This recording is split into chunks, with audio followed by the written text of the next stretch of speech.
Bonjour à tous et merci de suivre le temps d'information sur RTI2. Leur dialecte est le mbeng ou le ngan, où on retrouve des mots et expressions de plus de 7 langues locales et sont à cheval entre les départements de Mbayakro et de Prikro. Notre dossier du jour nous emmènera à la rencontre du peuple ngan. Et puis hors de chez nous, selon les médias britanniques, le Premier ministre britannique Rishi Sunak a limogé ce lundi 13 novembre sa ministre de l'Intérieur Suella Braverman sur la sellette depuis des critiques adressées à la police britannique. Encore merci à vous de votre fidélité au temps d'information sur RTI2. Dans le département de Mbayakro, il existe plusieurs peuples très peu connus.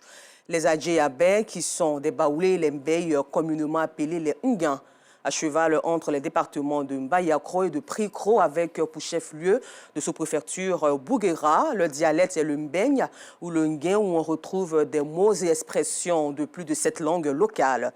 Qui sont-ils réellement? Quelle langue parlent-ils?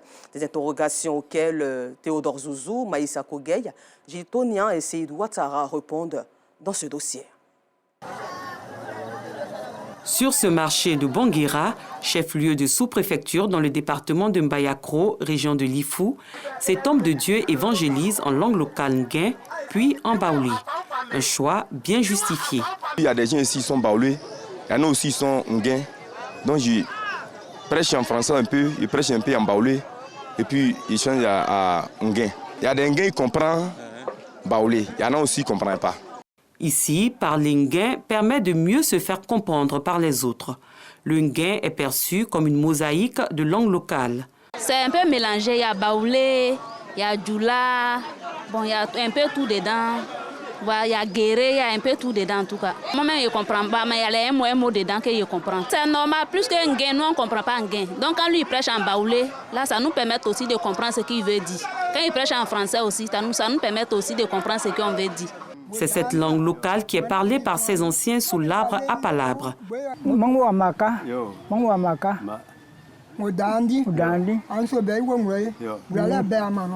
Une langue parlée dans 21 villages et un campement. Ensemble, ils constituent les 2 tribus Nguin, un peuple pourtant très mal connu. On est connu sous le nom Nguin, sinon nous sommes Bey. La langue que nous parlons, c'est le Bey, communément appelé Nguin. La réalité, c'est le Yakuba. Dans le Bey, on y trouve le Yakuba, le Gouro, les Mola, les Ngois, les Yoré, etc. Nous sommes vendredi aujourd'hui. Si on fait un enfant aujourd'hui, si c'est garçon, on va l'appeler Yao. Si c'est fille, c'est Aya. C'est la même chose que sur les Baoulés. D'où vient donc l'usage des mots tirés des autres langues locales qui forment ce dialecte? Nous sommes du Mandé Sud. Nos aïeux vivaient ensemble avec les Yakuba. C'est-à-dire que ce sont nos frères.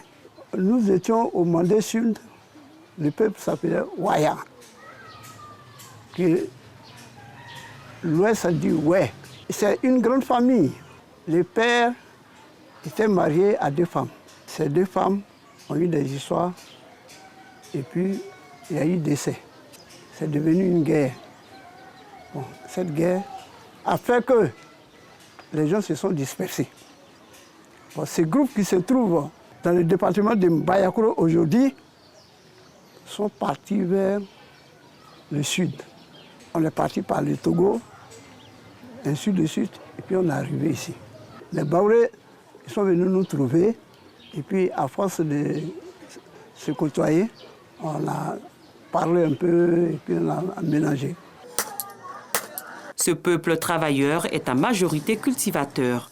Il est l'acteur de l'essor de l'ancienne boucle du cacao. Nous, on était grands cultivateurs de cola dans cette région. Donc, les Mandés là, c'est nos commerçants. Avant, on fait cacao, mais maintenant, il n'y a pas cacao. C'est le café et anacal. On peut en faire ça. Bon, et puis on fait le maïs encore. Avant même, c'était cola. Bon, maintenant, il n'y a plus cola. Un gain ne peut pas rester sans travail. Voilà pourquoi on fait un peu. Anacarde, café, maïs, arachide, on fait un peu. On est devenu comme les gulas, maintenant on prend les cabatos et puis les riz. Sinon, avant vraiment, c'était l'igname. Les Mbègnes Onguins sont un peuple guerrier, aujourd'hui très islamisé. Les vendredis, ils affluent vers la grande mosquée de Banguera, vêtus de leurs plus beaux habits pour glorifier Dieu. On était animistes, mais nous sommes islamisés, donc nous sommes musulmans à peu près à 90%. On a été colonisés par les gens de Congo. Les anciens ou les plus âgés parlent presque tous le baoulé, la langue de leurs voisins. Nos voisins qui sont venus nous trouver et qu'on les a pris comme nos interprètes, on a essayé de parler les langues et puis prendre leurs noms. Sinon, typiquement, on avait nos noms. Les Nguins avaient les Trémali, les Kossia, il y a Épini, il y a Kangan, ainsi de suite. Le peuple Nguin ou Mbègne a abandonné sa culture liée à l'usage des masques lors des cérémonies festives. Aujourd'hui, ce sont plutôt des danses au style de la Djoss en pays baoulé qui impactent leur style de vie.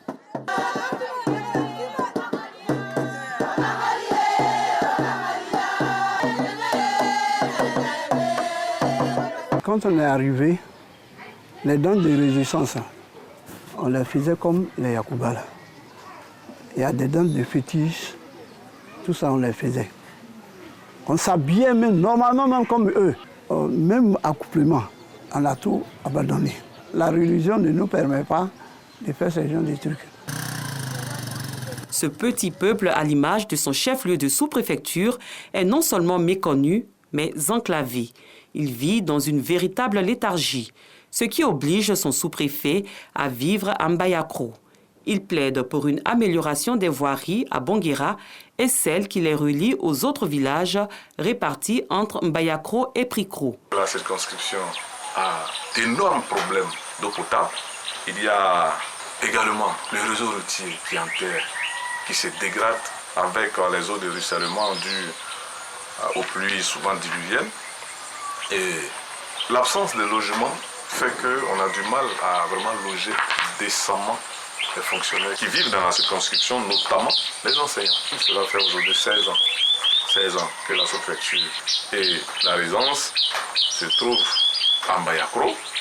Vous avez vu des panneaux tournés, le bureau qui a certes commencé, un marché public malheureusement n'a pu être achevé.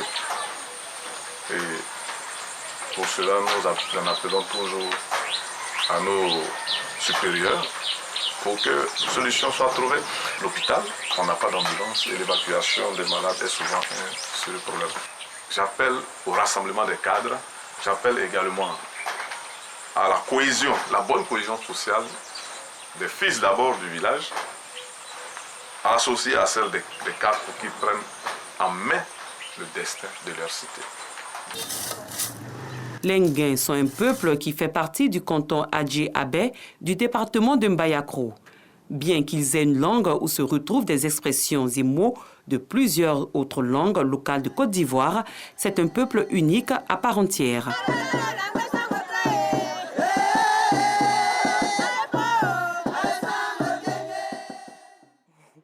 Retour à Abidjan, ici où les usagers de l'As Rivera Bégerville vivent un calvaire depuis le démarrage des travaux de l'échangeur de la Rivera Faya dans la commune de Cocody. Ces travaux ont occasionné de nombreuses déviations qui obligent les automobilistes à faire plusieurs détours et endurer surtout plusieurs heures dans les bouchons avant de se rendre à les destinations finales, Aboulaziz Guira et Assitandiara. Il est 15 h au carrefour du nouveau camp d'Akwedo, dans la commune de Cocody. Nous sommes bien loin d'une heure de pointe et pourtant tous les véhicules sont au point mort. Impossible d'enclencher les kilométrages.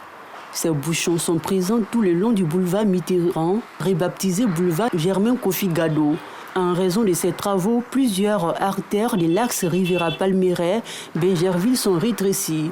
Les usagers de cette chaussée se retrouvent le plus souvent embarqués dans d'énormes bouchons. C'est une route difficilement. Souvent même on passe sur un chemin, on sera sorti dans un coin où tu ne dois même pas passer.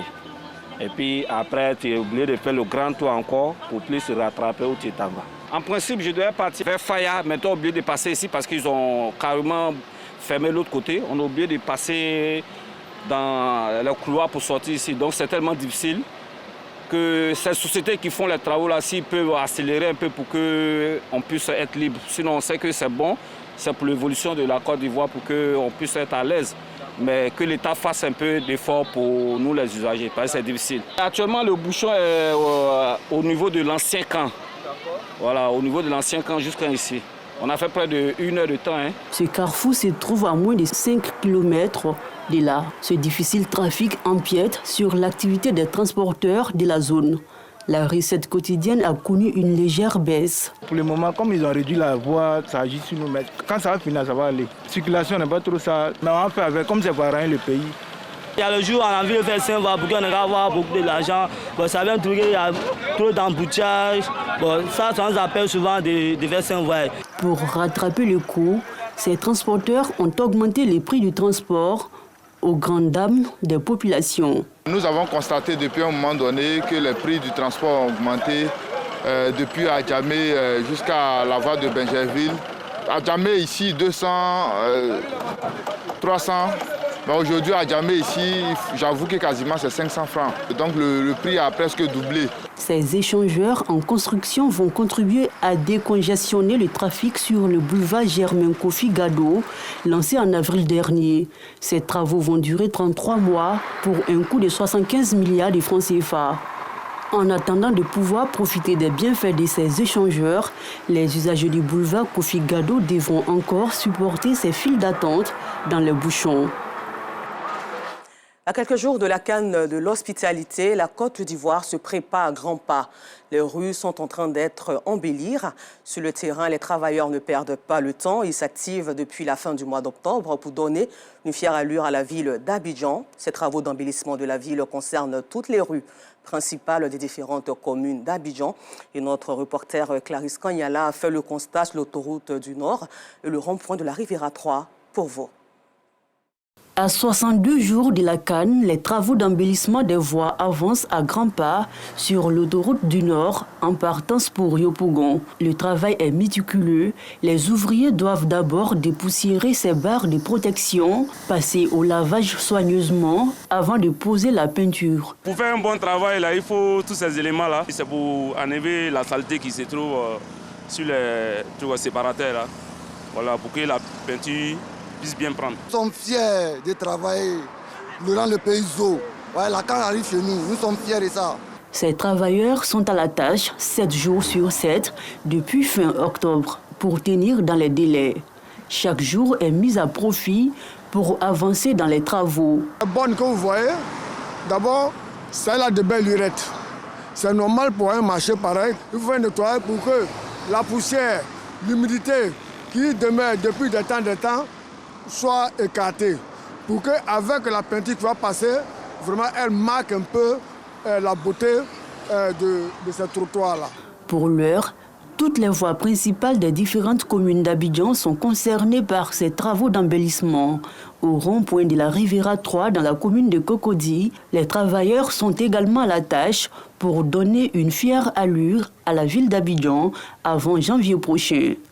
Le premier responsable du projet est lui-même sur les lieux pour s'assurer du bon déroulement des travaux. Tout la Côte d'Ivoire là même a changé. Les gens sont là faire peinture partout. Vraiment, partout où tu passes là, c'est trop joli à voir quoi. Ceux qui vont quitter là-bas pour venir, il y a beaucoup même qui ne vont plus retourner chez eux. On est là sur 24 heures sur 24. Hein. On a une équipe de nuit et puis on a des équipes de jour. Pour le bien-être de la population, on est obligé de se mettre au travail. Surtout pour la réussite de la canne. C'est un défi pour toute la Côte d'Ivoire, y compris le président de la République. Donc, c'est à nous de faire le travail.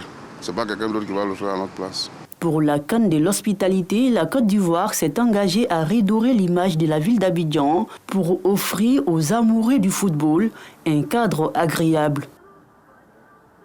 Hors de chez nous, en Guinée-Conakry, le procès des massacres du 28 septembre 2009 ont repris ce lundi 13 novembre. Et si l'ancien président Moussa Dadis Camara est bien dans le boss des accusés, en revanche, Claude Pivy n'y sera pas puisqu'il est toujours en fuite.